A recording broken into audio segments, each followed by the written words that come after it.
Just a brief overview of Consolidated Social Service Funding. So it started in 1996, and it provides grants to nonprofits who sponsor social services for Urbana residents. And this money combines three pots of money, and it's Urbana City General Funds, Community Development Block Grant Funding, and Cunningham Township Funds. And then these funds will be granted to organizations based off of a joint decision by the Urbana City Council and Cunningham Township Board. And grantees are required, once they've received the money, they're required to submit reporting forms and proof of expenditures before they can receive any money. So this basically works as a reimbursement. You need to spend the money before we can give it to you. And a brief timeline, so today is our first workshop, and then we have one next Thursday at 5:30. If there's anyone you know that wasn't able to make it today or didn't know about it, they can still come next week. And then between March 1st and April 5th, we'll be offering technical assistance. So if you have any questions about your application, anything that you're not quite sure how to fill out, you can contact me or Danielle, and you can get help with that along the way, and that's something new this year. And then on April 8th, your applications will be due at 4 p.m. To me and my email. My email is up there, my cards are in the back, and you'll see my email a few times today. But yeah, 4 p.m. on April 8th. And then on May 13th and the 28th, Urbana Committee of the Whole meeting will take place, and we'll start to go over which organizations we're going to fund. And then on June 3rd, it'll be the Town Board Council meeting for funding approval. And then on July 1st, when our new fiscal year starts, funding will become available for organizations. And that's when we'll start making sure we get all the required paperwork from everyone so that we can properly reimburse you. And in order to be eligible, you and your agency, you have to be a 501c3 or fiscally sponsored by one.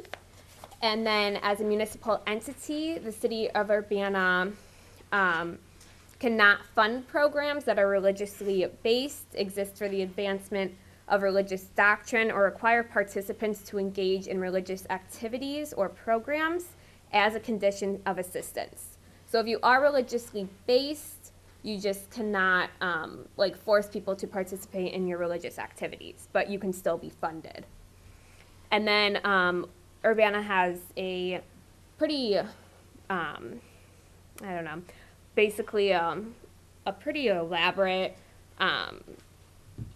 human rights ordinance, and so you cannot discriminate on race, ethnicity, religion, sexual orientation, criminal conviction, familial status, personal appearance, or any other protected class. And there's a few more categories that go with it in their code. And so about the application, we will only accept complete applications. So if anything is blank and there's no explanation as to why, we will consider that not complete, and we will not be able to fund you. And then funds can be used for both services to clients and programming operating costs. So you can use it towards staff payroll, which is unique to a lot of unique compared to a lot of grants. And then when you complete your application, be as thorough as possible. And we're going to go over all of our scoring criteria, and you can see where in the application this scoring criteria is related to the application, so you really know what areas to be very thorough in your responses. And then we'll need your agency's most recent audit or your certified financial statements. And you may apply for funding for multiple programs, but you'll just submit one application per agency. And then there'll be certain sections where it's very specific questions about your program, and you'll just attach additional sheets to explain the other program or programs. And again, your application will be due April 8th by 4 p.m. to me. And then some changes this year to the application. So you can, again, apply for multiple programs, but you only use one application. In the past, it's been multiple applications, and we're just trying to make the work easier for us and for you. And you must request a minimum of $4,000 per agency. So you can apply for 2 programs each asking for $2,000, but your agency itself will get $4,000. And then we'll need a copy of your agency's most recent Illinois Charitable Organization annual report. And if you're a small organization and you don't have that, just reach out to me, send me an email, and I'll give you an alternative form so we can get that information. But it's pretty simple. So if you don't have it, don't worry. We can get you there, and it won't take you too long to fill out. And again, we'll need your most recent audit or certified financial statements when you submit your application. Section E on the application is required, and this just goes along with making sure that your application is complete when you submit it. And when you sign it and have your authorization, we also ask that you have an additional person attest this year. So instead of just having one person from your agency sign off, you'll need 2. And then again, like I mentioned, we have technical assistance available. Danielle is available March 1st through April 5th. And then I will be available March 1st until March 29th. And I'll be out of town that first week of April, so I won't really be too available for any questions, but Danielle will still be open. And complete applications, we won't do follow-up calls this year. I know in previous years there have been a lot of follow-up calls after you submit your application, but this year we're really just going to look at what you've given us, and that's what we're going to base our scoring on. And applications submitted April 8th at 4 p.m. Although you can submit them earlier. Yes. If you want to submit them early, I am very happy to accept them. And then there'll be required attachments or additional information. Some of this is mixed in with the application and some of it's separate. So, and this checklist is on your application on page 3, so that you can really make sure that you go through and you have everything marked off in a complete application. But we'll need your mission statements, description of what your agency does and how long you've been in operation, and a brief overview of your services and programs. If you offer multiple, we would love to hear about all of them. And then please explain your experience with other grant programs. And if you don't have experience, that's fine. And just tell us that, and we'll want to, because if you don't, we want to make sure that you are going to succeed with this grant money, and we'll help you along the way. And we'll need your agency's budget for fiscal year 18-19, as well as your proposed budget for 19-20. And we'll need a preliminary budget for the program or programs you want to fund. And then we'll need your tax exemption letter and proof of 501c3, or if you have an umbrella organization that helps fund you, we'll need that information. And then your Illinois Department of Revenue tax exempt letter. And I mentioned this before, your Illinois Charitable Organization annual report. And again, if you don't have that, just reach out to me and I'll send you an additional form. Your certificate of good standing, and then your most recent audit or certified financial statements. And this is all in your application. You have this checklist, so it's really easy to mark off that you're complete. And we ask that programs that we fund meet at least one of these priorities.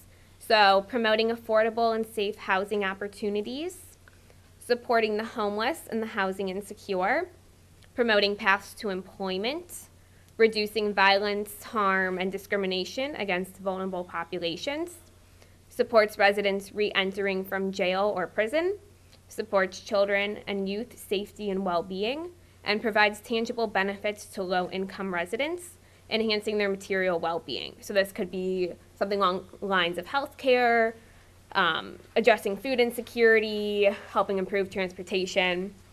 And this PowerPoint, I list where in your application we talk about this so that you know you've really been thorough with your responses. And scoring criteria would be a complete application.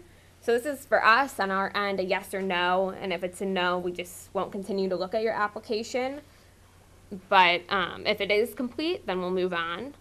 And again, technical assistance is available from me and Danielle. And this is where we really start our scoring for you. So we look at where you're filling in gaps in existing services for low-income Urbana residents. And another thing is if you're an emerging organization and or program, or you're building capacity and leveraging support for an existing organization or program. And we're also going to look at the percent of Urbana residents that you serve. So it's okay if you're serving Champaign and Urbana, Champaign County, but as long as some of your clients are from Urbana, we will take that number into account. And then prioritizing services needed by extremely low income residents. So this would be accessing homeless support and shelters, accessing DHS services, applying for SSI or SSDI, accessing healthcare and services, mental health evaluations or therapy, substance abuse and support, overcoming barriers based on criminal convictions, accessing personal assistance, bus passes, transportation, youth programs, and then employment programs, workforce development, and job readiness.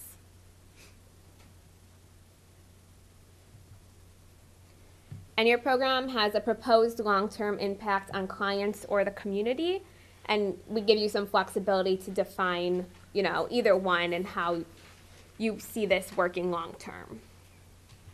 And then again, going off of that, your capacity to serve beyond this year's funding. So we really want you to be able to continue to serve residents as much as you can and as long as you can. And then we're going to look at if your program is operating at least 85% capacity.